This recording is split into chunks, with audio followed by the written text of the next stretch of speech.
What day is this? I just got back from a 7-day road trip, Nathan.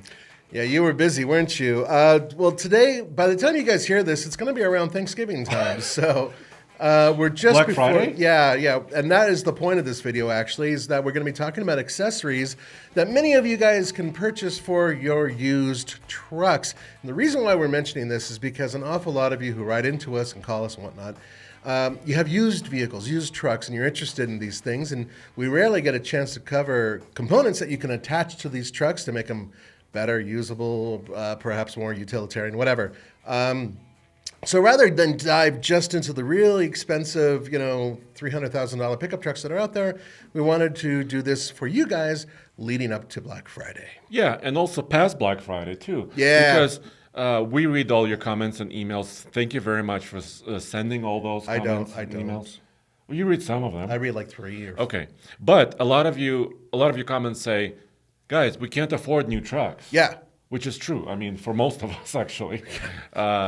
But this podcast, this Talking Trucks podcast, is all about sprucing up your older truck, right? Right. What if your bed is rusty? Mm-hmm. What if you want to go off-road once in a while? What if you want more capacity, or you want to be able to carry a larger load and you have a small truck like, well, both of ours? Yes. So we're going to go over all those items, some of the things we used this year also, and some of the things we haven't tried yet, but we want to use. Or that we really regret not using, which is exactly one of the reasons why we came up with this. And also, at the end of this video, by all means, for those of you who are listening and watching, let us know if you have any ideas below what to add to it. Now, we put together a couple different structures in terms of pricing. Andre's on the higher end, because he always is, because he's the Roland Bimp guy.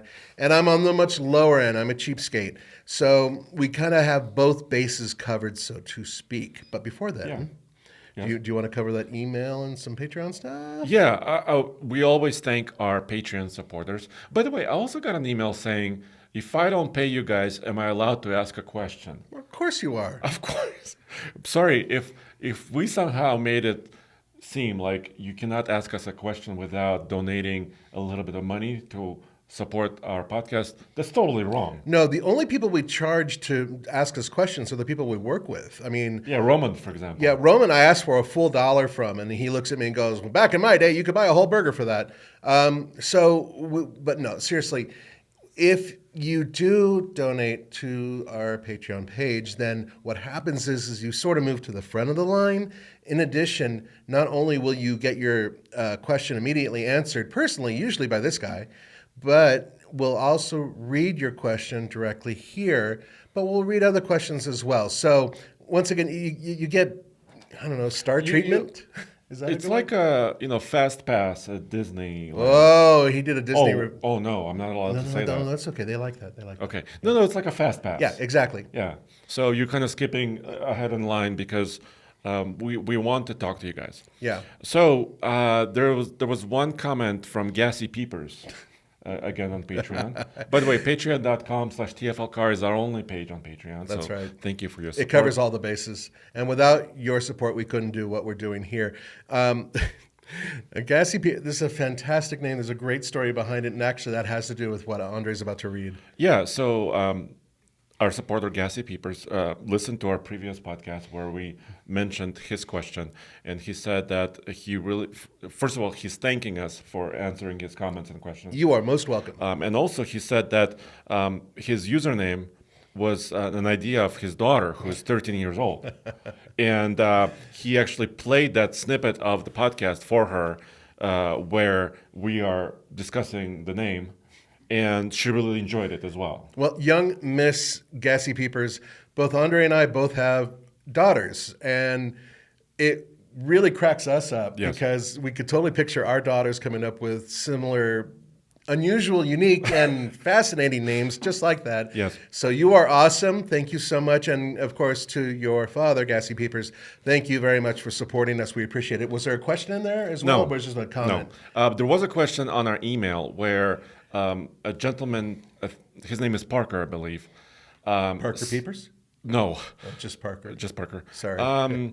He said that he was listening to our previous episode where you and Roman were discussing some missed opportunities in truck. Oh, world. yeah. And I wasn't around because I was gone. Yes. So Which we're going to talk about his long road trip, which included Los Angeles, living in luxury, Yes. and then going to Vegas, gambling high end on the strip and racing with Alfa Romeo. His drive back in a luxury vehicle, Yeah. but also the fact that he actually worked his butt off during that whole time. Yes. I will give you credit. You did an awesome job, my friend. So Parker said that you guys were talking about that General Motors never made a Raptor competitor. That is correct. And then he said, well, what about the 2014-ish Chevrolet Reaper? I have a response to that. Yeah, what is your response to the Reaper? You ready? Yeah. Oh my God, that's loud. Unbelievable, Parker. No, bad, Parker, bad. First of all, that was not built by Chevrolet. In fact, I don't know of any that are actually rolling around. There are plenty of one-offs or very short production vehicles that are put on by, say, Hennessy and some of these other companies that are out there, even Shelby.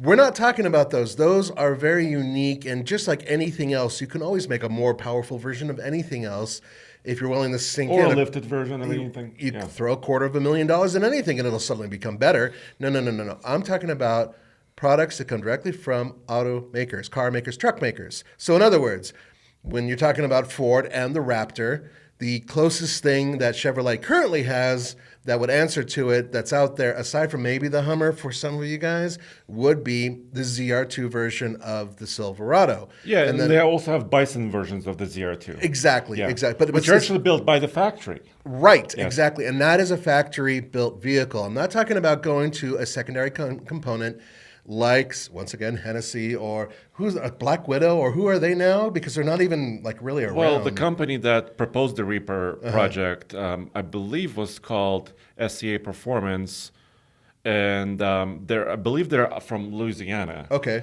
But I actually reached out to them years ago. I want to say this was like 6 or 7 years ago, and I said your Reaper package on the Silverado is kind of interesting. Could I test drive it, or maybe come to your office? Sure. Or maybe you can send the truck here to Colorado. And they said we'll get back to you. And I heard nothing. Yeah. And I don't know if any of them actually sold to customers. You know, we've been to going to SEMA and a variety of other shows for years and years and years, and I would have recalled if I had seen one of those rolling around. I have not. That's not to say they haven't been built. No. We're not saying that they never sold, but I don't know of any, like you said. Yeah. So Parker, going back to your statement, there were a lot of other companies that built super high-end versions of Silverados as well. We had one from Pax Power. From Pax Power, and Yes. the thing was a monster. Yeah, Jackal. Right. And yes, that would be competitive as well. But once again, we're talking about automakers and what they build in large numbers, and have warranties from the automakers, and actually have components from the automakers. Some of these trucks are so redone that you will struggle to find more than, say, half of the components that actually come from the automaker. We're talking about vehicles that were built on the line by workers, from UAW workers. You go, guys. And yes, then they come out, and then we buy them, and we have a warranty on them, blah, blah, blah. So anyway, no, sorry, wrong.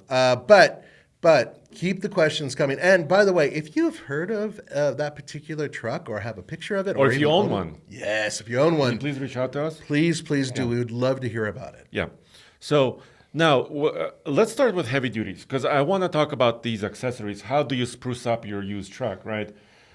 By class. Yeah, Like okay. heavy duty, half ton, mid-size, compact, that type of thing. Do you want to start with heavy duties? Let's start with heavy duties. Okay. And it's an interesting thing because a lot of heavy duty trucks that are being bought right now, used ones, they're going to people who are not using them the way they were originally intended to be built. Now, I'm not saying all of you. I'm just saying some of you.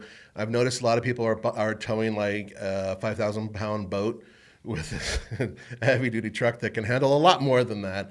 And they're using them for daily drivers and commuting. Totally fine. But in some cases, some of you guys are like, well, what can I do to take this vehicle that is not necessarily a work truck anymore and turn it into something a little bit more personalized? And I think we got a couple things for you. Yeah, and I've been thinking about this. So tray beds or flatbeds. Tray beds are awesome. Definition is kind of like Australian definition because it's really popular over there. That's like tray bed. Yes. Tray. But we call them flatbeds a lot here. But it's not really a flatbed, though, is it? it it often has these folding sides, right? Exactly. So you could use it in many different circumstances. You could put some gravel inside of it and carry some gravel if you wanted to. Well, you can use it like a pickup truck bed. Yes. Is the point. And Or you could fold the sides or maybe remove the sides and you have a flat surface. Exactly. Where maybe you could put a motorcycle on, a side-by-side on, or you can even put a camper on top of it, do any number of things. Exactamundo. A lot of them are very expensive though. And I think you're paying really for quality, right? A lot of them are aluminum made. A lot of them sometimes come from overseas. Right? Although there are several companies, even in Colorado, like Bowen Beds. Is Bowen? that the one that Mr. Truck went to? No, that was CM. CM, okay. CM yeah. out of Oklahoma, Texas area. Right. And you went with him to that, Yeah, didn't you? that was actually kind of cool. So we upgraded Mr. Truck's truck, His former truck. his former F-250 truck, with a flat bed, which actually turned out quite nicely. Well, aside from other things, wasn't it, even though it looked chunky, it was made out of aluminum, so it was Yeah. actually lighter. So you're actually replacing your stock bed. Back then, of course, Super Duties had steel beds. Yeah. And we actually gained a little bit of payload out of it. Right. Because the bed itself, the new one, was lighter than the old one. Not to mention the fact that it looked kind of cool, too. Yeah. So I would say I would, if I had an older, used, heavy-duty pickup truck, and for example, some of them are rusting, around the wheel wells. Oh, yeah, that happens or, all the time. Somewhere else. Or the bed is damaged. Or actually, the floor of the bed is damaged, right? That happens, too. I would say, instead of patching it up or spray canning it, you can actually go this route, invest a little bit more money, and we're talking about, from like $5,000 on a very, very basic level to like $15,000 or $20,000. I mean, on the high-end level. And some of these have pull-out drawers. Some have storage boxes. Some of the overlanding beds have actually like water tanks built into them. Yes, right. And they look really cool, too, by the way. So you can go all out on this. Super butch. It just depends on how you want to transform your vehicle. Maybe you and your significant other want to go traveling, go on the road. So it just depends. The image that Andre is showing, by the way, is a picture of a GMC that has that bed that he was referring to. I think more like the Australian style bed, frankly. And it is a super cool overlanding look, but also it's super functional. These types of beds, really, the only issue they have is that the reach over is incredibly high. You're talking about a very different type of setup over your regular bed, but at the same time, they're super utilitarian. They tend to be lightweight, and they also tend to be very rugged. Yeah, and a lot of them have provisions for a gooseneck or even a fifth wheel attachment. Exactly. Because, and you and I have experienced this year. Remember when we had GMC Sierra, the new one? Yes. And we were going up to our ranch, and the surface is uneven on our driveway Right. and such. So sometimes when the truck and trailer, especially a fifth wheel, when they articulate, the trailer may come into contact with the bed. And you don't want that. No, it's the last thing you want. Or in certain types of cornering or under certain loads, you can definitely have some issues with that. So having a bed like this, which has, even though it's a high reach in, it's actually a fairly low wall. Yeah. Or you can remove the walls. Or you could drop the walls, exactly. Suddenly, everything changes when it comes to the dynamics of either a fifth wheel or a gooseneck inside the bed of your truck. So that is another thing to keep in mind. Absolutely. Well done, Andre. Well, thanks. And also, some of these beds come with fenders for the wheel and big mud flaps, because that's really important, protecting what's behind you. Yeah, that's a whole different video that we should do at some point in time. Guys, you need to seriously put mud flaps on some of your trucks. A lot of your trucks. A lot of your because, trucks. a lot of us, including me, are towing a boat, for example, and you have that nice gel coat on the fiberglass of your boat. Yep. And all of a sudden, your lifted truck is throwing rocks. It's kicking it. Yeah. Or throwing rocks at windshields of other people, especially in snow and bad weather, throwing stuff up. It's such a pain. So yeah, having mud flaps is a good idea on certain trucks. This particular design, though, I think it looked really good on your truck. You should do this. On my Colorado? Why not?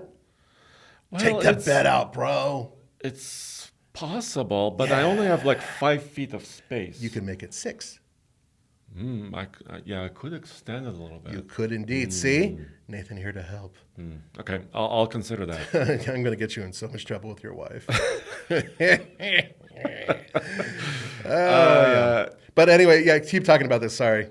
No, I think I'm done on my bed topic. Okay. Of course, the other thing is skid plates. Yes, that's a skid plates. cool picture too. Yeah, we're looking at an AEV design skid plate for a heavy-duty GM truck. Is that boron? It's near boron. I believe on their heavy-duty trucks, the AEV did not use boron steel. Okay. But on every other half-ton and mid-size trucks, they do use this Hunt-stamped process for boron steel, which makes it super thin and lightweight and Strong. super strong. Yeah. Yeah. But, a lot of companies sell skid plates. Yeah, sure. So you just have to be a little bit mindful of, how heavy or how lightweight you want to be, how expensive you can go on some of those components. And we should mention that there's a lot of people who will throw a small skid plate up front, which may protect the underneath components of their radiator and some of their engine, but they may neglect to put skid plates where their gas tank is, or perhaps where their oil goes, or transmission, or it's 19 other places. If you're serious about skid plates, you really should think about the type of off-roading you're going to do and whether or not, even with aluminum, you want to add that extra weight underneath your vehicle. However, if you decide to do that, and especially if you're serious about protection, think about full protection. Think about what you really need to protect. And trust me on this, for somebody who's sliced open the bottom of an oil pan somewhat recently, and I apologize for that still. There's a really good reason why those skid plates are built the way they're built. So if you bought like some really crappy, simple steel ones that perhaps don't even fit on your truck, but they look good, okay, I would definitely recommend going and getting the right ones for the right truck. And I'm always learning as well, right? So talking to Dave Harrington, the CEO of AEV, American Expedition Vehicles, and listening to some other experts in the field, they actually talked about the differences between aluminum and steel, and how aluminum, sometimes has a tendency to gouge, right? Yes. It's still a relatively soft metal compared to some others. Even though it's lightweight, it will protect your components, but it could get gouged. Right. And when you are on that sharp obstacle and you're dragging that skid plate, that gouging effect may stop your progress, like halt you, right? I heard the very same thing from Nina Barlow. Ooh, Yeah. she's a great expert. She actually. is truly an expert out in Moab. I think that's still her base of operations. I think she's also in Sedona. Sedona, Arizona. that's it. Yeah, she's also there too. But for, professional off-roaders who use skid plates all the time, but the other side of it is aluminum is usually less expensive, but more importantly, lighter. And for those of you who don't do that much off-roading or do light off-roading, perhaps that's the direction to look in. For those of you who, perhaps don't think you're going to go over a big sharp boulder. Or since we're still kind of on the heavy-duty segment, sometimes, heavy-duty trucks have way more payload to play with They do than indeed. mid-sizers or half-tons Certainly or do, anything else. So if you do have that big heavy-duty truck, for example, like a 3500 or an F350, you have a little bit of more payload to play with. Yeah, sure. So if you do have a heavier steel plate, that may be okay for you. Exactly. Because you're still carrying a lot of stuff. With those big vehicles, a little bit of weight won't really hurt it too much. So I got you there. Of course, you and I, you have a compact pickup, I have a mid-sizer. Even though our pickups do have decent amount of payload, we can't overload them with components too much. No, everything affects, at least mine, I think yours as well, every little thing affects their performance, especially gas mileage and whatnot. It's a little ridiculous. Are we moving on to that already? Yeah, let's switch gears because we did mention yours and my pickups. Okay. So let's switch to this one. So let me tell you guys a little story. Now, first of all, for those of you who are listening, the picture behind Andre is a picture of an extension that goes directly to your tow hitch. And essentially, its entire purpose is for long items in a short bed, so they can have a little bit of support underneath. It sticks out. In this case, it's about 3 feet. And then it comes up and it levels with your bed. So that way, if you have a long item in your bed, you have support. And that like plywood or a long piece of lumber. Or 2 long pieces of lumber. So the other day, I had to buy think of them as small telephone poles. Whoa. Were you at David's Ranch or something? No. I won't go into the personal reasons why I had to bring these out, but I had to get them. And my little stubby bed, even with the tailgate down, really can hold about 5.5 to 6 feet. With the tailgate down. With the tailgate down. All right. Right. Well, these things were 9 feet long. So that was not enough, and there was definitely a question. Even though I strapped them down, they could easily fly out. So I took an old bike rack from years and years ago, put on some extensions, Mickey Moused it, so it would go out and kind of hold them an extra 2 feet past my tailgate. And it kind of worked, except because this thing was so damn wonky and it would lean and everything else. Every time I went around a corner, I kept thinking, I am going to take out a lot of traffic with these things. And I was going super slow.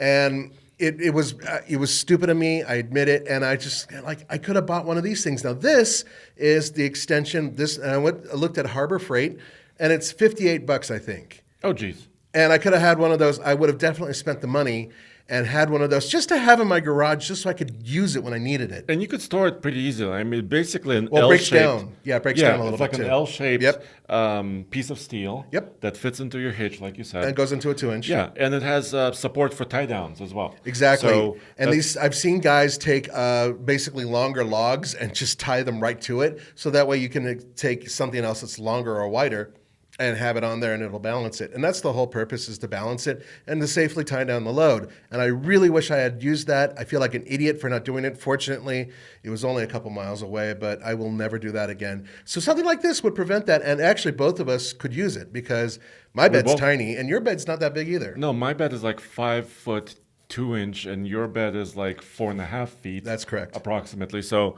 we could definitely use that. And also some of the new trucks like the Ford Maverick, some versions of the Chevy Colorado, some versions of the Gladiator, they have that mid position on the tailgate. Yeah. Where you could actually... Mine does too. Oh, yours does that Yeah, as well? yeah, where you could fix the tailgate like at a 45-degree angle. I could do that. So you could like support some like items over the wheel wells, right? Yes, you could do that with plywood or certain types of wood, but in this case, because there's long poles, very, very heavy long poles, I wasn't really able to make the tailgate work like that. By the way, I didn't know when I first bought the truck that it could really do that until one of our viewers pointed it out to me. Oh, sweet. Yeah, so thank you for doing that, by the way, guys. Hey, we're not perfect. We miss things.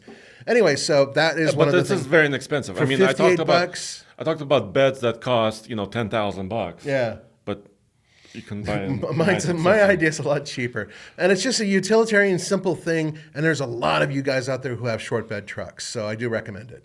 Yeah, that's really sweet. And of course, that's why hitches are really great on vehicles. Any Hell vehicle, yeah. right? You can put a bike rack, ski rack, lumber rack like this. And hitches are really robust. They're very thick steel. Even if Andre is driving a Toyota truck over Moab, Utah, and using it basically to slam into mountains, they'll take it and they'll still have a square hole for you to shove things into. Yeah, and we have that. You're referring to our cheap Toyota series. I am indeed. We just wrapped up, actually. We just wrapped up our cheap Toyota series. Go to alltfl.com to check that out. I highly recommend it. Now, so I was talking about the fact that I've been looking at components that are for trucks that are under $300 roughly. That's kind of, I was like, And this is something for those of you who are listening. These are universal bed mounts for anything that you want. You can use them for wood, once again. It's basically two bed rack components. Yes, then they are bed racks. But they're universal, which is cool. So they can tie into lots of different types of beds, lots of different lengths of beds and widths of beds as well. They are adjustable. And the cool thing about these, I think there's $285 over at Harbor Freight. And I've seen people use them before, and they hold... I think they have an over 500-pound capacity. So if you have a rooftop tent, that's just going to hold you and the rooftop tent. Probably not a whole lot more, but really it's good for like small lumber, kayaks, things like that you want to tie down. This is something that you could really use for that. And so I was just, 3 weeks ago at SEMA, right? This 2023 SEMA industry show in Las Vegas. And I want to say... there was about 1,000 vehicles. They stated about 1,000 vehicles on display in this entire show, which is enormous. And lots of pickups. And I would say 90% of pickups shown had a rack. This is really popular these days. Yeah. Because it crosses functions, actually. If you're a contractor, you're carrying wood, like you said, or maybe, you're a plumber, pipes. Right. Anything like that. You can use this, and it will go over your cab of your truck, so you can carry some longer items. Exactly. It also works for playing, like you said, tents. I don't know, maybe a bicycle rack, maybe something like that. And you can always disconnect it, remove it, and these are adjustable once again. So you can still maintain the usage of your bed. There's a lot of rack systems out there that I've noticed are very permanent the way they go in, or very difficult to remove. And also super high quality because, Yeah, sure. like you said, you wanted something that's really affordable. Yeah, right? this is a super cheap thing, and I would not recommend this for bashing around if you're going to go and do Like- serious off-roading with a or rooftop. even like washboard roads, right? It Even could, that, it I could wouldn't start be. to get loose, yeah, right? this is for those of you guys who are contractors or want to do very light, camping and off-roading. I'm not referring to anything super heavy duty. If you want to go there, then what is it? Good stuff isn't cheap, and cheap stuff isn't good. Could be. Yeah, well, that was I changed one of the words. Okay. Anyway, so yes, this is once again. I think it was $285. Yeah, that's Harbor what- Freight. yeah. So once again, Just under 300. just bucks. under $300. So something to consider for those of you who are thinking about it. Yep. And also, so along these lines, and we don't have a picture for every item we're discussing during this podcast, but a lot of companies, aftermarket companies, are now coming up with like really heavy duty truck toppers as well. Oh, yeah. Including aluminum built toppers, so that it's not just a topper for the bed of your truck, but it also has some payload capability where you can actually strap something down Yeah. to the top of it.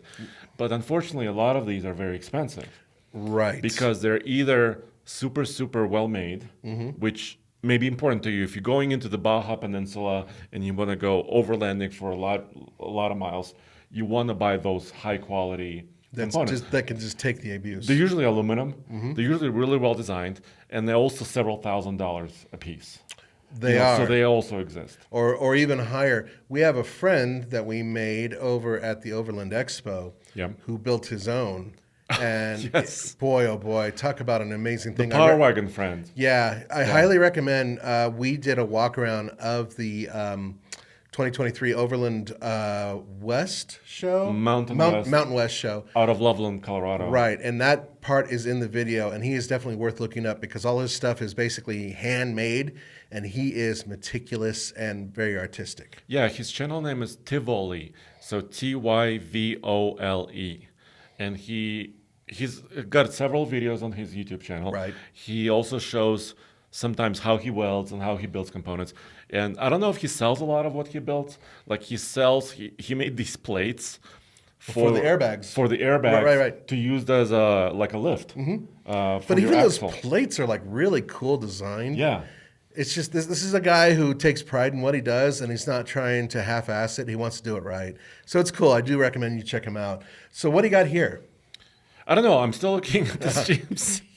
I thought you were going to look at the lights or something. Oh, like you that. mean the Snorkel? Yeah. Well, snorkel. I don't know how, unless you're super serious about your overlanding adventure trips, I wouldn't recommend a snorkel actually. Snorkels are a funny thing. Well, they look cool for one thing. They do. It changes the entire look of your rig. Let's just all be honest here. Most of you people out there who buy snorkels and slap them onto your vehicle, especially if you do it right, I think you're awesome. But at the same time, you will rarely use the vehicle in such a way where you necessitate something like a snorkel. It's just the purpose of them. There's two, according to Toyota. One that's not according to Toyota is wading in deep water and making sure that you are not getting water into your manifold. That totally makes sense. Sure. Although if you haven't waterproofed your vehicle, then you're screwed anyway later on. Yeah, I've learned that in Utah a couple times. Right. Second thing is that according to Toyota, it's a good way to get clean air when you're going through the Baja. So it sits Or up in dusty areas. Exactly, Right. dusty areas in general. Either way, they look really cool. It's great to see them on trucks that never leave the city. But honestly, it's also something that they're expensive. They require you to cut into your vehicle. You have to be prepared. Into the fender of your truck. At the very least. In Yes. some cases, you have to go through more than one wall in order to get these things to reach where they're supposed to go. Otherwise, you're just putting something on there and being a poser. So it's it's a bit of a commitment to get. And they're not cheap, but you can get used ones for relatively not a lot of dough. But to get the right one and a good one, I do recommend you not use a dryer hose and shove it into your intake and put a... Or you could. Well, If you want to save a lot of money, you could do that. no, if you want to be silly. No, no. So also, the one we're showing you actually, an ARB? this AEV. Oh, it's an AEV. ARB makes one too. Yes, they do. I mean, many companies do. And the one I'm showing now is on the passenger side of a truck. So they could also be loud because at highway speeds, depending on the shape of the snorkel inlet, it can create wind noise. Yes. Right. So if you already have a large rack or a large tent on top of your truck, you may be already creating wind noise and you don't care. But if you don't have those components, then you put a giant snorkel on your truck, then it could be noisy. Like you said, you have to cut into the side of your truck. It could be expensive. And if you haven't waterproofed your fuse box, or if you haven't waterproofed other components of your vehicle, like axles, have breathing tubes, then you're going to be damaging your truck with water anyways. Right. So if you think you can slap on a snorkel and just ford a river, you might want to reconsider. At the very least, go online and look at a couple YouTube videos. Unless you want to please. be infamous. Yeah. Yeah. And go yeah. viral. Oh, actually, yes. Don't forget to record yourself when you do that and send it to us. We would love to see that. Yeah. So that's one of the components. I would not generally recommend is the snorkel. Yeah. So lights, of course. So lights is a big one. And what an easy way to spruce up your vehicle and make it more useful, right? Yeah, and we've done actually several projects. We often work with a company called F-150 LEDs. So many work trucks that we've tested over the years have, because they're work trucks, they're cheap, inexpensive to own. Relatively. Or to buy. And a lot of them have poor headlamps. That is so true. Until recently, I think companies are listening to us. And others, maybe. And they're listening to the IIHS. And Yes. IHS started rating headlamps. Yeah, thank God. So a lot of new trucks, which one? Oh, the new Tacoma will have LED lamps on some of the base models as well. Can we make an announcement before you go any further? Now, we Yes. can't talk about much of this at all, which is why this video is not about it. But Andre did get a chance to test drive the all-new Toyota Tacoma. Yeah, that's partially why I was in Los Angeles area, is because it was a drive program for the 2024 Toyota Tacoma. And I cannot tell you about how it drives. He didn't even tell me. No, I did not. Until the 28th of November, which is just a few days after you're listening to this podcast. So stay tuned for that. It's going to be on TFLtruck.com and, of course, our TFL Truck video channel. And alltfl.com. And alltfl.com. Yes. Yeah. So that's really important. But I didn't make note in my notes about the new Tacoma that even the base model will have LED lamps, which is very important. It is. It is. And I got to be honest with you guys. Ever since we had, years and years ago, we had a Jeep Wrangler that we took to all 49 states. Yes. And we rented one in the 50th state. Yeah, exactly. But this vehicle, Andre and I have a lot of experience with this thing. And what year was it? It was a 2015. It was a 15. Yeah. And it was fully loaded, Wrangler, Rubicon, all that stuff. Had the worst headlights in history. They're terrible, terrible headlights. Just little candles. They were out candles. front. And I know there's an upgrade for them, but my point of view is that the one thing automakers should splurge on, absolutely splurge on, is your ability to see at night. As such, LED headlights, especially on modern vehicles, are a good start. Even if, I don't care if they're incandescent. I don't honestly care if they're oil filled. I don't care. They have to be good. They have to be able to illuminate the road. And fortunately now they're starting to listen, not really because of us, but frankly because of the IIHS now puts in its safety protocol, you have to have good headlights in order to get a good score. You have crappy headlights, it will affect your score. And indeed, that's happened to many automakers, and I think they're paying attention. Yeah, and here's a picture of the Jeep we were using. Oh, jeez. So while he's doing that, Here. there she is. Yeah, so it was a red Jeep Wrangler JK Rubicon. So, And we drove the hell, and it was, by the way, it was a great Jeep. Great. We didn't. and actually very reliable. Jeep. The only problem we had, and it wasn't we, it was Roman, and that's probably why.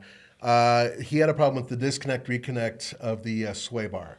Yes, but remember you and I managed to snap a shock in half. Yeah, but I blame us.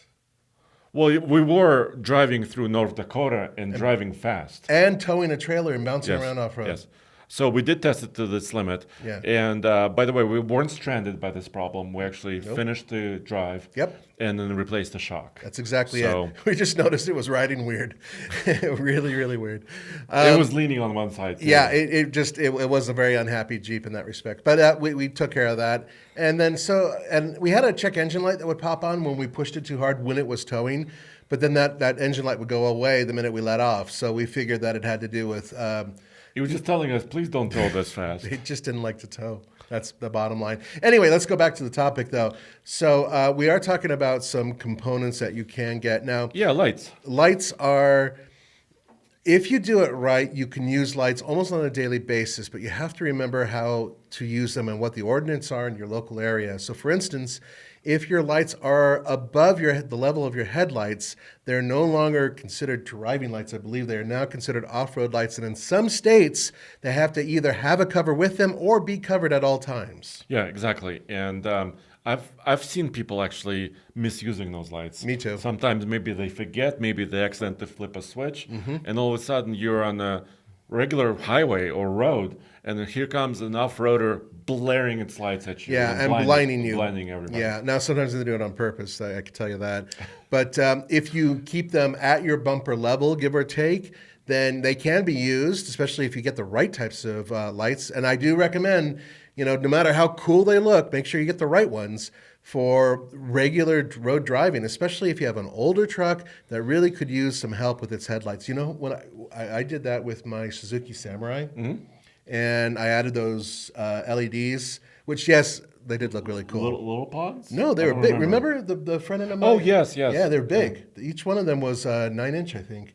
For a little Suzuki, those were huge. Yes. And they were great. I wired them up, and but the headlights driving home from here, terrible. Fired those puppies up, could totally see the road, and I wasn't blinding anybody either, which was great. So, yeah. And sometimes, like on the pickup truck, where you have a work truck version, and then you have other higher end versions of the truck, sometimes, not always, of course, but you could grab an aftermarket or at the junkyard, a recycled part, or you can buy that headlamp separately and stick it into your work truck. Although sometimes the wiring may not work completely. Yeah, you really need to check on that before you... So it doesn't work. It's not like very, interchangeable sometimes. Right. But this works. Buying an extra set of lights is a smart bet. Now, for those of you who buy 50 lights for your truck, we don't believe you. Sorry. Or lighting up under your truck as you're rolling down on your stanced wheels. My God. I love it when people add weight to vehicles that they want to make into performance vehicles. That's always awesome. We recommend, if you're going to do extra lights, just keep in mind what you really want to do with them. Yes, of course, extra lights always look cool. I agree. However, the functionality of a light will look cool to people who understand what they're looking at, right? So it's a little bit more than being a showboat. So anyway, it doesn't matter. That's our opinion. But the bottom line is that they do make a great stocking stuffer, but also a really simple way to fix an issue with your truck that you may not have realized you had. Totally. And actually, it will change your life. I mean, you're driving at night probably, and you don't realize that you could be seeing much more than you're actually seeing. Exactly. And So that could be we huge. learned some valuable lessons from that. Okay, so what's next? Well, I was going to look at rock sliders because I recently bent the Tundra's step. You had both sides. Yeah, I did. Can I tell everybody what you did? Sure. Okay, so on our second episode, I think, of our dirt cheap Toyota truck special, Andre bought a Toyota Tundra. By the way, that Tundra was solid as hell, as much as I made fun of him. 2008. Yeah, and it was definitely a worthy truck, but it was also one that was beat up, and then extra beat up by Andre. So what he did was it had those side steps, and we were going off-road, and he squished those side steps so much he turned them into sliders. I didn't mean to at all. It was but actually, awesome. it helped the truck. It did. You had better...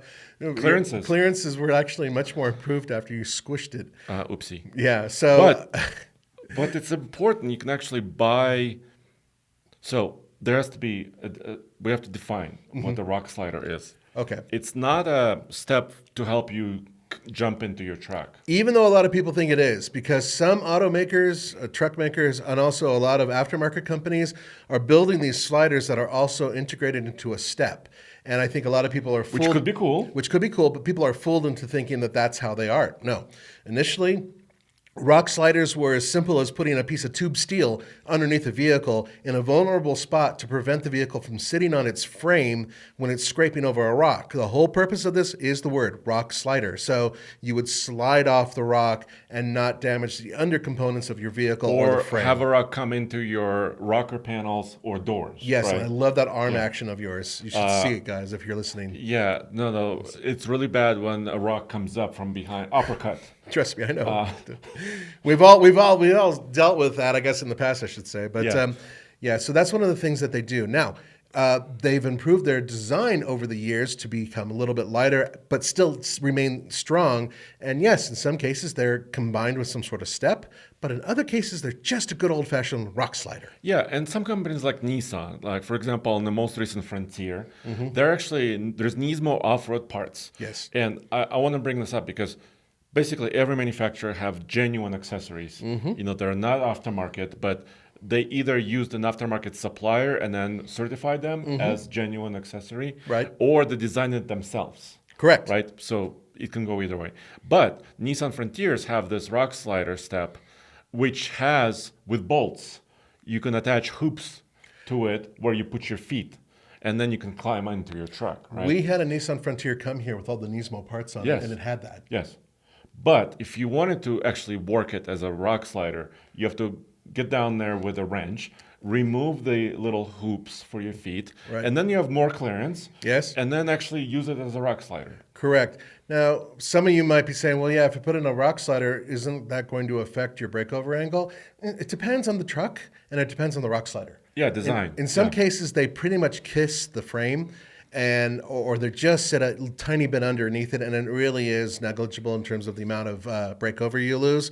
But some of these other ones hang down quite a bit, and yeah, you actually can lose if I could speak English, lose quite a bit. So yeah, it's both sides of that. It depends on what you buy and depends on what you're using. And then also how it mounts to your vehicle, right?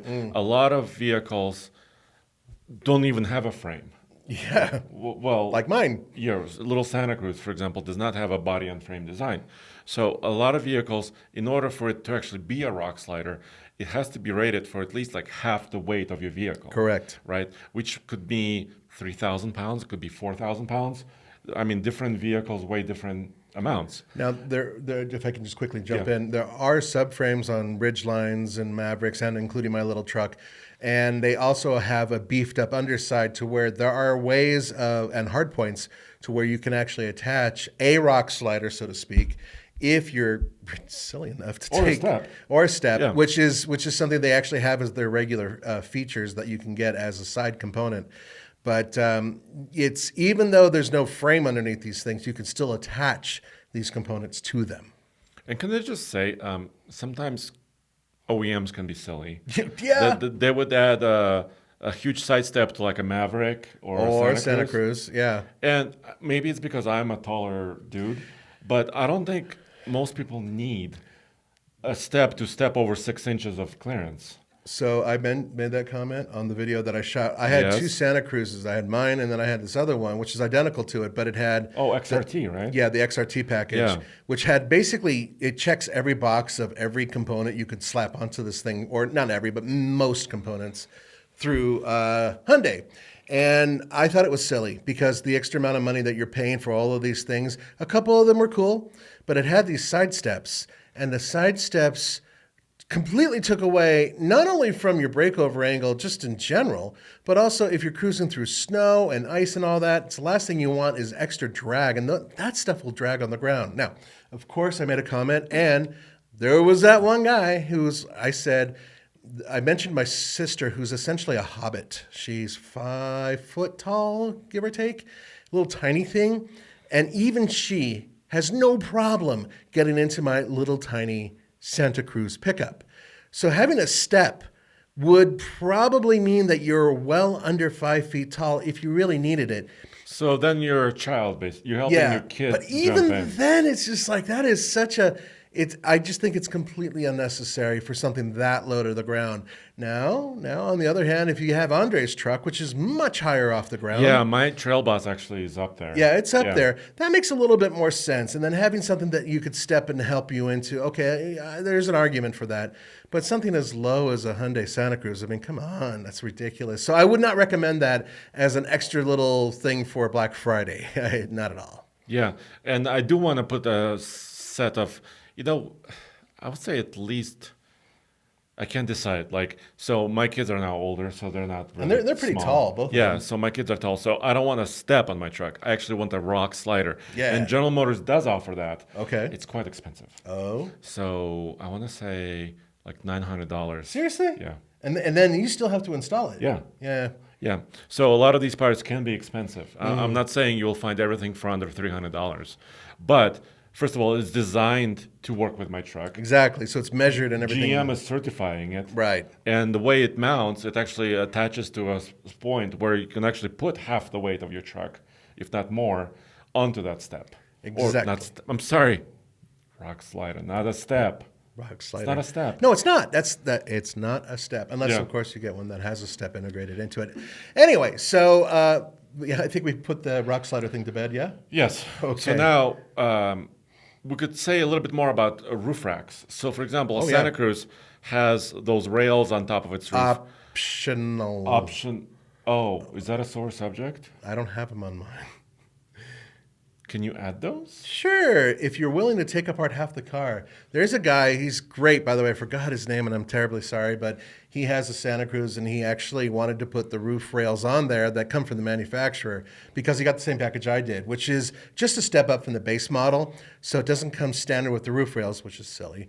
Anyway, what you have to do is remove the rear seat. You have to headliner? remove the headliner. You have to remove a whole bunch of components on the floor. All of this stuff in order for everything to drop properly, in order for you to drill into the car and put these things in. There's no pre-tapped holes. You have to actually do that. Fortunately, if you do it right, there are holes inside if you do it right. What if you do it wrong? Then you are so screwed. You're going to have to patch holes that you made. Yeah. So there's a lot going on there in order to do it. And it's a good day or two for you to actually tear apart your car and make this happen in order to put in these roof rails. However, if you're like me, there are ways around that. Like you can buy those roof racks that are universal and they can attach through your door. I don't like them personally, but they are doable. So I'm sorry. Yes, sore subject, but you can move on now. But partially you bought a pickup truck because you wanted to put stuff in to your bed. Yes. So hopefully you don't need a roof rack. that I've many used the times. damn roof racks that I have, which I have universal ones, like so far 3 times, and I've owned the thing for a year. There you go. So yes, I do use them. We get all these comments too, like why do you need tow hooks? Because you never use them. Oh, for crying out loud. No, we don't like those. You know, I just used the tow hook actually recently to extract those logs I was talking about. Because I had to drag them out of this person's property. and it's then just, put them in your truck. yeah, exactly. Yes. So I pulled, yeah. I also had an experience, or partially an experience, with a roof rack. As you know, my wife owned an Subaru Outback for many years. Yeah, yeah. And every Outback comes with that large roof rack. Yeah, it's got the swinging bars, Yeah, which which I is kinda love. cool. Those Yeah. are very Yeah, freaking cool. Very I gotta cool. tell you. She owned it for, I want to say, close to 6 years. Oh, I was going to say 5, but okay. Maybe 5 years. Okay. 5 to 6 years. And we used that rack exactly once. Because we did have a hitch mount. We did added a hitch to her car. Yeah, so we, you put your bikes there. Yeah, we put bikes on the hitch because usually we don't like stuff above the roof because it creates noise. You lose MPG actually, and Big many time. MPGs. Yes, big. It really affects certain cars. I was working on her car once in the driveway, and I was like, what if I just remove these bars? Off her Outback. We've used it once. Why do we need to carry it around? The little rubber seal around the base of the rack started to curled up in the sun over time, and it started to come up and looks like a little bit ugly and creates wind noise. Yeah, yeah. I couldn't remove it because the bolts were inside the roof liner. Yeah, so in other So words, I had to remove the roof liner first. the headliner, you mean? The headliner. Yes, exactly. And that's the point of this. And so a lot of these vehicles, it's not easy to add or remove. Yes. So, Well, they I don't, never and then remove it. they would rather you not, frankly. They test these vehicles, they make them a certain way specifically because they want to make sure that whatever gear you're getting with it, they put it in it, and they want to make sure you don't monkey with it. That's one thing they definitely want to make sure. Okay, with that being said, I will say, and I will go on record that I used to have a Toyota Tacoma, which I adored and I truly miss, and I had a roof rack on that, and I used that. Let's see, I had that thing for a little over a year, so I probably used it about 4 times, actually. I used it once for camping and a couple times for moving. I used it as a tie-down point as well, because with that roof rack up there, and I had a metal basket, I was able to actually connect ropes or bungee from that to the bed to hold certain things in place. And if you're looking at a truck making it maximum utility, yeah, having a roof rack on top of a truck, especially for those who like doing overlanding and camping and whatnot, it makes a lot of sense. In my case, yeah, it didn't help gas mileage, but I got to tell you, that was probably that and the lack of horsepower were the 2 biggest issues with that Toyota, because it got terrible gas mileage, dude. Ooh, And it didn't help. That didn't help thing. at all. Now, before we go on, do you want to quickly talk about your trips? Because you did an awful lot in a short amount of time. Yeah, just really briefly. Also, you mentioned power, right? And we haven't discussed power adders because I want to touch on that topic a little bit later. Okay. So my trips were, first of all, incredible. 2024 Toyota Tacoma Drive. We'll be able to tell you in a few days a lot more about this. Mm-hmm. But I can just say that Toyota brought, I want to say like 15 or 17 different Tacomas. Wow. And I think, we couldn't drive the hybrids because the hybrid rollout is a little bit later. Okay. So the hybrids come out in April or May of next year. So there'll be a separate drive for that? There'll be a separate program, separate event, everything like that. But this time it's only the turbocharged new engine, right? The new Tacoma. Sure. But they had like 5 different trim levels. Oh, cool. So it was one of those events, like sometimes manufacturers do, where you could try a lot of different things. Mm-hmm. So I was really thankful for that. So we did on-road driving, off-road driving, the whole gamut. Then LA Auto Show. Yes. So, okay, it was a slightly disappointing show because there were not many new unveilings. Well, especially for trucks. And Stellantis had to pull out kind of last minute, just like they did with SEMA. And they're also not in CES. And that's a hell of a thing. Other manufacturers that are usually in LA were not there, like Porsche. Porsche was not there. Porsche was not there also. That's a real pity. And this is a market for Porsches. Southern California. Usually at the LA show, they have their special exhibit off to the side. Yes, with that small room that they go through, and it's been there for years and years and years. So the fact that they weren't there, and Stellantis had no vehicles there either, very painful for an awful lot of journalists, because there were events that were quite popular. Hyundai, Kia had some huge crowds. Same with Subarus, and also big booths and big unveils. Yes, too. yes. So it was just a weird balance. And LA is one of the most popular auto shows out there. It is still competitive, if not better, than, say, Detroit, although Detroit's starting to come back. And I think it's on the same footing as Chicago now. And also, it's kind of like the last show of the year, major show of the year. Exactly. Because it's usually in November. It's usually like mid-November, like it just happened. Right. So we did that. Zach, our producer Zach, was there. Zach helped out enormously, of course. And we tried to, we did videos. You can check them out at alltfl.com. Yeah. And in addition, by the way, he did a video, a big video with Moto Man, our friend. Yes. And they did a huge walk around and managed to go around and do quite a few things at the show, spotlighting various vehicles that are there. So check out our podcast, our TFL Talk, right? And well, of course, we wish you and Roman were there as well for that. But like we said, how much resources can you dedicate to a show if you know not many things are showing up, right? Well, that's hopefully going to become something that we rectify in the future, we being the automotive industry, and maybe they'll bring in more vehicles next year, especially to LA. It's where I grew up, and it's sort of my stomping ground. So not going there this year was really hard. But the good news is Andre got a chance to cover a ton of material. And then from there, it's weird because he was SEMA, comes back, week later or 2 weeks later, he's back out there because he went to Las Vegas again. So Alfa Romeo was kind enough, and they invited one person. And it happened that I was kind of handy. because Alfa Romeo it has a Formula One team. And our friend Nick Kappa, who is part of the PR team at Alfa Romeo. Nick rocks. Yeah, because we used to work with Nick a lot because he was also at Ram and Jeep. Yeah, Nick was really what introduced. He helped start TFL Truck. Yeah, we talked about this. He suggested it to us when we were just TFL Car, and he was like, "Dude, nobody else This is was doing like this." 10 years ago. Or more. Almost 11 Yeah, years ago, I'd yeah. say. And so he is a big friend of the show in that respect. But he's moved on from trucks and Jeeps, and now he's at Alfa Romeo and Fiat, I believe. Yeah, exactly. And he said, Andre, this is short notice. Are you going to be in Los Angeles? I'm like, yeah, I'm going to be at the auto show. He's like, well, do you mind driving down? And do you want to join me at F1? My jaw hit the floor. Right. I'm like, yeah. I used to watch Formula One as a kid. Then my family moved from Russia to Colorado. I kept watching Formula One. All the older school guys, including, of course, Michael Schumacher and the rest. Kimi was one of my guys, Kimi Räikkönen. Yeah, when I met you, you were a big Kimi fan. Yeah. You were a huge Kimi fan.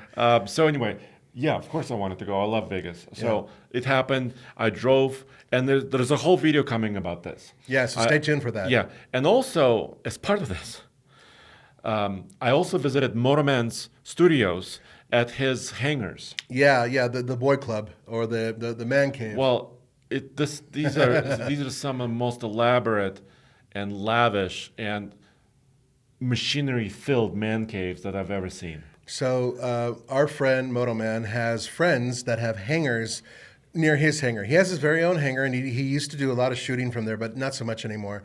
And he keeps his plane in there, and he has some other stuff in there. But these other hangars, they house some of the most amazing vintage vehicles you could possibly imagine. I believe a Bentley blower, similar to the Le Mans winning Bentleys from early Le Mans. Yeah, this is like pre-World War II. Yes. Some of these vehicles. And some of them are post, of course. Was the Gullwing Mercedes there? No, unfortunately not. Oh, that's a shame. But there was a 1958 Giulia convertible. That's right. Oh, that was, Yeah. 911R, slightly modified Porsche, classic one. I saw Ferrari F430 manual. I mean, many. And of course, Motorman recently purchased a Porsche GT3 Touring. I did not get behind the wheel. I didn't get a time or chance. He let you sit in it to take a picture. I did. Yeah. And I told him to drive it like I stole it. And it didn't happen. No. Maybe next time. I think Motorman caught wind of what I said and said, no keys Yeah, for he's you. like, how about we do this? How about we look at some other man caves? Please don't touch my, $250,000 Porsche or whatever it costs. Nobody knows how much this It's Porsche stupid costs. amount of money for that car. Anyway, so I did this tour, and I jumped into a car that Alfa Romeo provided.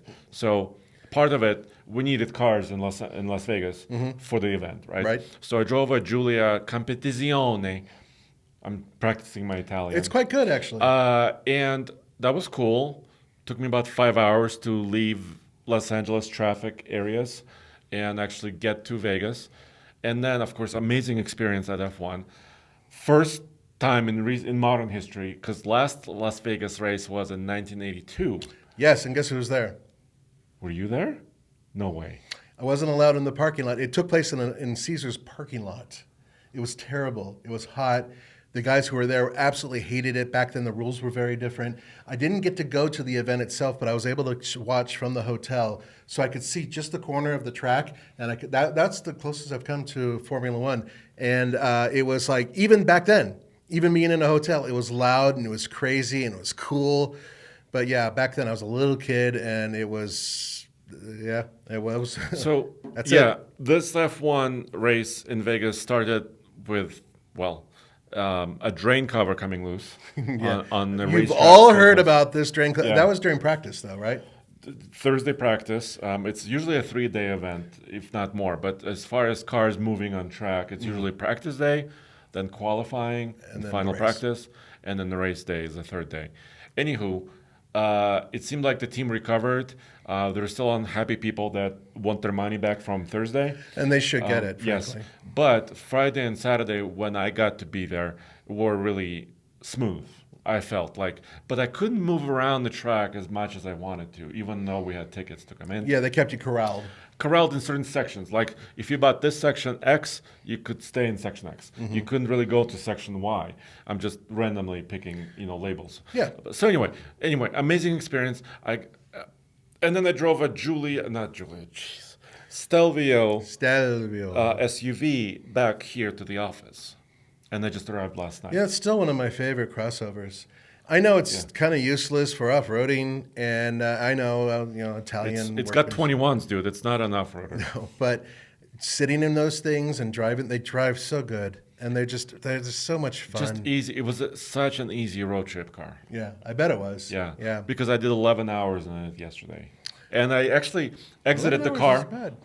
Exited the car without my, butt being sore or my legs being sore. Seats are good, aren't they? The seats are amazing. Yeah, I think Italian stitching and all that too throughout. Mwah! Anyway, Thank you, Ed. so that story is still coming as far as video is concerned. Okay, so stay tuned for that as well. Or check out oldtfl.com. Yes, exactly. Now, for those of you who were listening and not watching, I spilt a bunch of coffee on my lap. So Why would you do that? Gee, Andre, I did it on purpose to get attention. So I'm just letting you know if I look a little uncomfortable, there's a very good reason for it, because it is soaking through to my underwear. That's a little bit too much information. No, it's plenty of information. People now know because they're going to say in the comments below, I saw him spill the coffee and he didn't say anything. I'm saying something now. So there it is. I just put it out there. No longer need to mention it. So let's continue. Let's wrap up this these accessories and stuff. Yeah, discussion. So I think we have to talk about suspension lifts and power adders. Where do you want to start? Suspension lifts or power adders? Well, let's go to the power adders because I have a real problem with that. Okay, me too. So we all love power. Of course. But it's getting a little bit more and more challenging to have an effective power adder. So it used to be, and still is to some extent, people would say, you know what, get a cold air intake. And exhaust. And then a little exhaust system. Yeah. And you know what, you might throw in a chip there, a little tune. Yeah. Just sprinkle a tune on top of it. And in some cases, it did make a difference. Yes. But this is over the last 5 years, I would say, EPA organizations and other emissions organizations are cracking down on a lot of these items. And I'm not saying that they're all gone. There are many, many companies that do great jobs with completely emissions legal systems, as far as even some tuning options, sometimes manufacturer approved. Because now most new trucks have over-the-air update systems that touch your computers. And if you change the computers, they'll either overwrite a lot of that data or sometimes even break something, right? I think your truck has something similar to that available, doesn't it? Yeah. I actually tuned my truck from the factory. I went to the dealership and they had the little high output trim to tune on my 2023 Colorado. And I did pay some money and I did do it. Okay. Did it make a difference? I didn't measure my performance. It's a little bit more spicy. Okay. What it adds is torque. And torque is kind of like what helps you get moving. Yeah, right? of course. And I do squeal my tires from time to time. Yeah, and you squeal your gas mileage too, if I recall. I haven't measured that yet. Yeah. But that could be... So, my turbocharged engine. This is why this show is titled Sprucing Up an Old Truck and not Sprucing Up a New Truck. Right. Because sprucing up a new truck is now getting orders of magnitude more expensive. Yes. For power adders. Like I said, over-the-air updates could squash them. Also, power adders that do exist are very expensive because they either have to be, of course, go through all the legal certifications, but also approved by the manufacturer. Yes. Like Whipple sometimes does. And sometimes when you add these things, they might make a slight difference, but you may have taken something away from the vehicle. Let me give you a really quick example. Yeah. Cold air intakes, which look really cool in many cases, especially on Subarus, but a lot of people put them on trucks. Unfortunately, when you remove your regular intake from a box, which was used as a filter, and there's a filter in there, and then you suddenly have it very exposed, in some cases, that can change the amount of heat that's getting into your system. It can change the amount of goo that's getting in there, especially if you actually off-road. it can actually become more restrictive over time. And what many people don't do is they don't clean those filters. They throw them on there and like, yeah, we're good for another 100,000 miles. And in some cases, these filters have to be changed out every 20,000 miles or cleaned at the very least. Well, it becomes a hot air intake at this point. Exactly, which not is a cold air exactly intake. what your truck doesn't want. Yeah. So of course there are systems that do a good job at that. Yes, right? But yes, once yes. again, they can cost more money. Right. And then what do you notice? Right. You may not notice any difference. Remember also Chevrolet and GM for Sierra, GMC, and Chevrolet trucks. They have their approved cold air systems. Yes. And exhaust systems, and they charge a lot of money for those. Right? Yeah. I would say I can't remember exact numbers, but it's anywhere from $500 for the intake to about $1,200 or $1,500 for the exhaust systems, right? Yeah, I believe Toyota has something similar to that, or it used to at least. And actually, more manufacturers are doing this now, Yes. right? So those are factory approved with warranty. And will you notice big difference? May or may not, but you do notice sound. Sometimes you get a little bit more intake noise, Right. Because that is a little bit freer, Or a little bit more exhaust noise. or sometimes a lot more exhaust noise, which is somebody. great. Yeah, right? for some people, yeah. But if you don't have a V8, you may not want to hear more of that engine, right? Because it may not be as pleasing. Right? Yeah, especially certain V6s just sound terrible with exhausts on them. Yes, I'm looking at you, Ford. An awful lot of those EcoBoosts really don't sound great when you throw on various exhaust systems. They may perform a little bit better, but man, all that money for that sound, it doesn't sound so good to me. But what we're talking about is actually adding power to older trucks. Yeah, that's a little bit. It's a big topic, actually. Yeah, because we're talking turbochargers, superchargers, chips, cold air intakes, like we mentioned, ram air. I mean, there's a variety of different things you can do in order to improve the way your vehicle breathes and the way it produces horsepower. But it all costs money and sometimes a lot of it. And it's hard to be a stocking stuffer in quotes, right? I mean, you could stuff somebody's stocking with, a rock slider or a roof rack. Yeah, honey, here's a supercharger for you. It's 3 liters. It's not that big. Yeah, but it may not be compatible with your vehicle. It's a lot more research has to be done for your particular vehicle in order to actually get, and it also costs a lot of money. It does. Now, I highly recommend if you are considering doing anything like that, if your vehicle is still under warranty, extended warranty, whatever it may be, you better make sure that it's cool to do that. Because if you bring your vehicle in for a problem and they say, oh, well, it's not covered anymore because you added this component, it's going to hurt. So I do recommend you keep that in mind. But exhaust systems they often rust. They often fall apart. Yes. You may have an exhaust leak. Right. So I would say if that's an issue, it's really great to spend a little bit extra money to either replace part of the exhaust system, the entire exhaust system, or maybe you want to protect your catalytic converter if you have a vehicle that it may be exposed and could be easily stolen. Especially Toyota products. So you may build have a little cage for it. Or and there's companies out there that build them. Yeah. Yeah. So that could be a nice little gift to somebody. That's not a bad idea at all. I didn't even think about that one. Yeah. Right now, catalytic converter theft is on the rise. Actually, it happened to one of our neighbors here. No kidding. At our studio. Oh, shoot. Really? Yes. Oh, that's a shame. It's really awful. No, it's a shame. I wasn't saying that to be funny or sarcastic. No. I understand.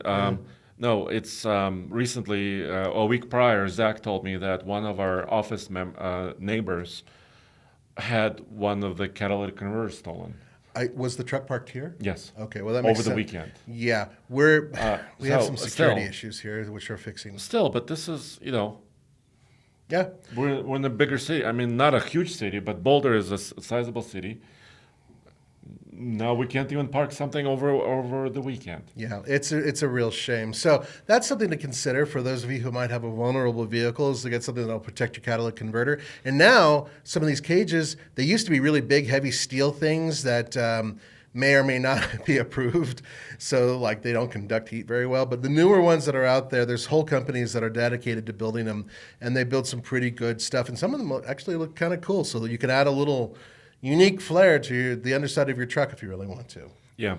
So now, briefly, let's touch on suspension and then wheels and tires. Yes. Because I know you liked one particular wheel. Yes, I did. Suspensions.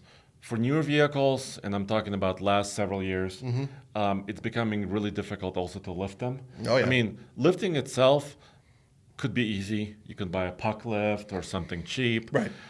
We don't necessarily recommend those. It depends. You could buy actually pre-made springs to properly lift your truck, Right. and then buy some shocks. That could be quite expensive. We've done some of that as well. Yes.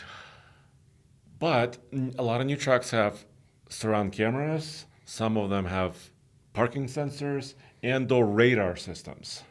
And those need to be recalibrated when you lower or lift your vehicle. And now you're in another expense. You're going somewhere else. Yep. Now. There's an addition to that, guys.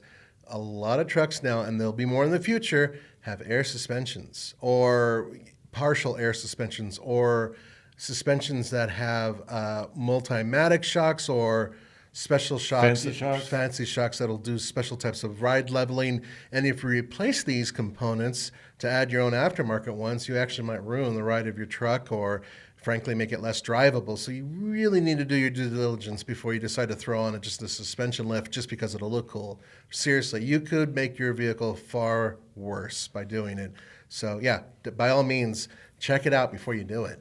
Yeah, that's why we work with companies like we worked with BDS and Fox. Yes, right, yes. which are actually integrated now.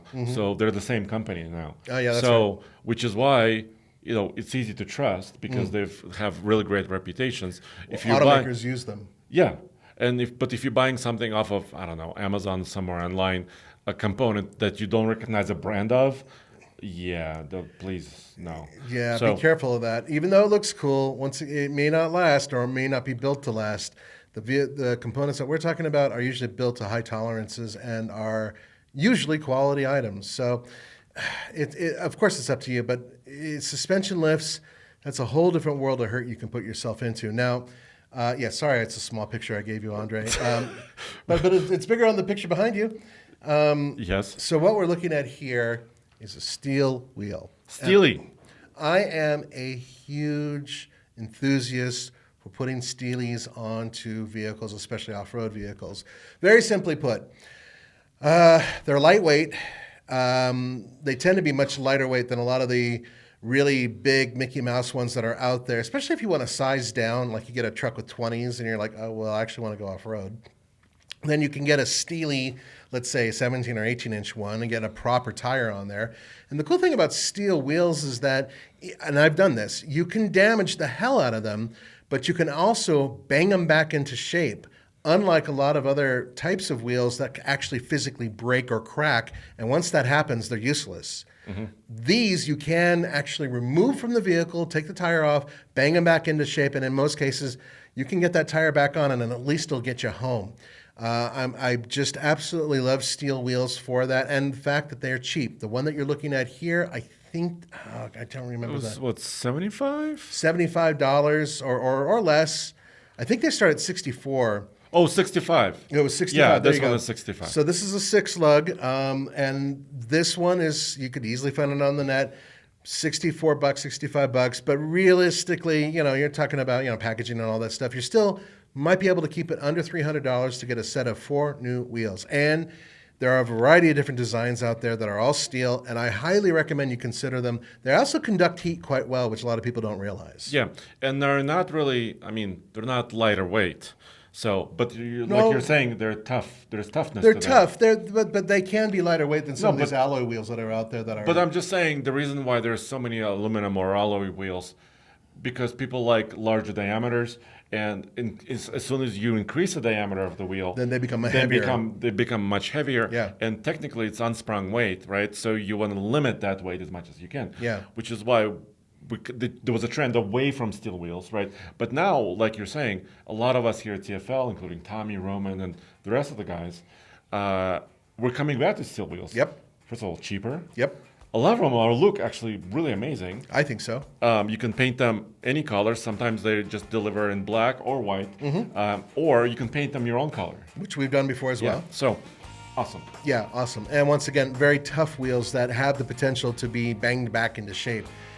I look at the long term. If I'm going to go on the trail, just that one time I smacked a rock the wrong way, I would like to know that I could maybe get back home on that same wheel. So that's a big thing for me, at least. And if they're $65 or $100 a piece, Then they're easy to you're replace. not, crying all the way home.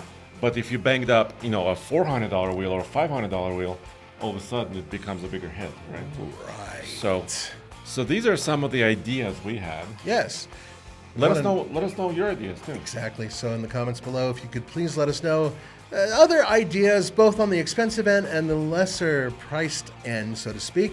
And it's things that maybe other people haven't thought about before that would be great additions to the trucks. I mean, the obvious things are out there, but maybe if you have something unique ideas, let us know in the comments below. Yeah, and we hope you are enjoying your Thanksgiving time. Have a wonderful Thanksgiving. Black Friday, hopefully it wasn't too bad for you. Stay home.